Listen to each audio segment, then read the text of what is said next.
Geek Citadel. Welcome to Bullet Points, where I list what I liked and disliked about a game, so you can take my list, compile it with others, and see if you want to rent, buy, or watch the game on YouTube.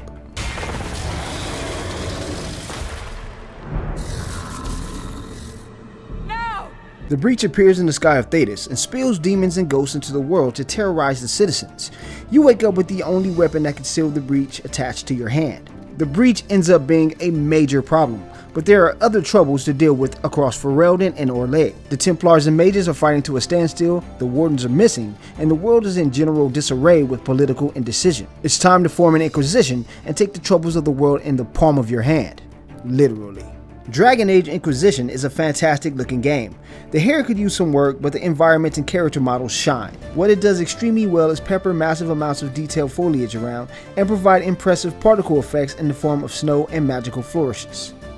You can make your character from scratch and spend as much time as you want making a handsome, beautiful, or ferocious Inquisitor. There are tons of settings and sliders to choose from for each of the available races. Now if only they could fix the hair and the beards. P.U. Dragon Age Origins was a bit too old school for some people, and Dragon Age 2 took the challenge out of the game by being a bit too casual.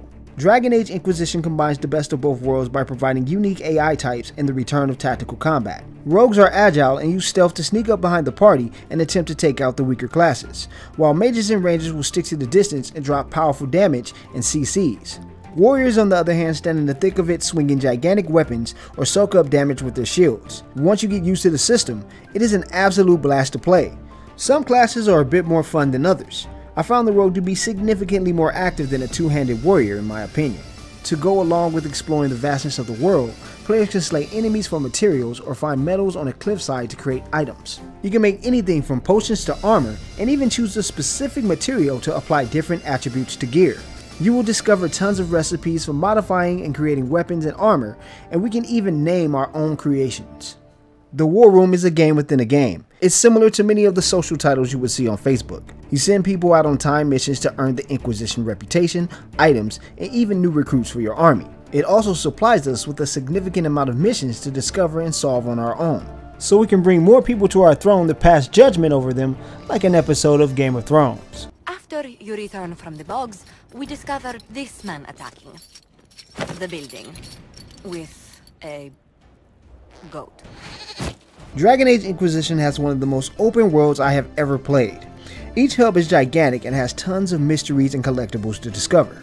You will find people in need of help everywhere, dead bodies that lead to hidden treasure, or a hidden valley that reveals the home of a very aggressive dragon. There is so much to find in Dragon Age Inquisition that I spent 15 hours running around the very first area. Ridiculous. The multiplayer is a video game version of Dungeons & Dragons. You choose a class and proceed to plunder, slay enemies, and earn coin. The mission structure switches between various objectives and features narration from some of the cast. It's very similar to the main game except that you play with 3 other people, there's no tactical camera, and the missions are laid out for class skills and teamwork. There are some minor latency and disconnection issues as of release, but overall, the multiplayer is just another way to add on to an already addicting title. You are the chosen one! You were sent to destroy the tropes, not join them! Dragon Age Inquisition's story uses a double trope for the main character. The hero wakes up with amnesia and is the only person that can stop the breach. Our hero becomes a spiritual figure in the world, and later on they become Theta's version of Moses with some Jesus mixed in. It's bland and makes most of the story elements predictable. I mean, there is even a reference to the hero dying and coming back from the dead.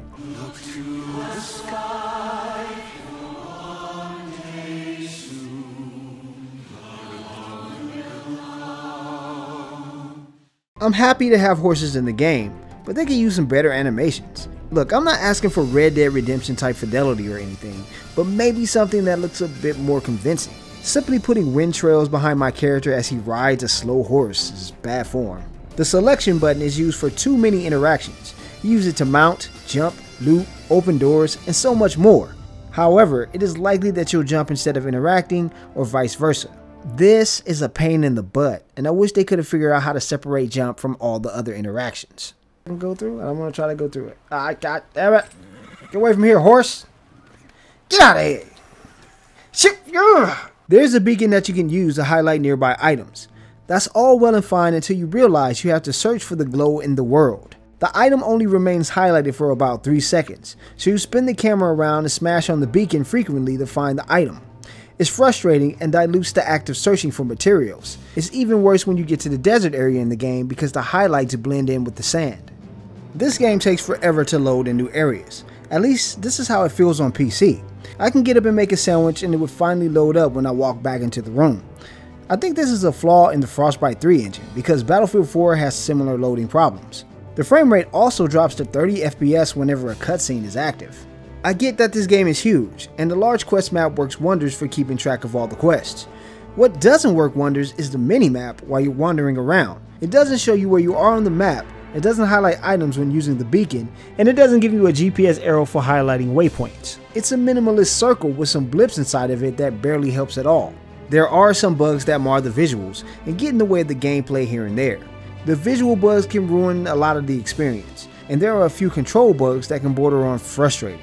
There were a few times where I couldn't switch between my party members and disrupt the rift that I was standing right underneath.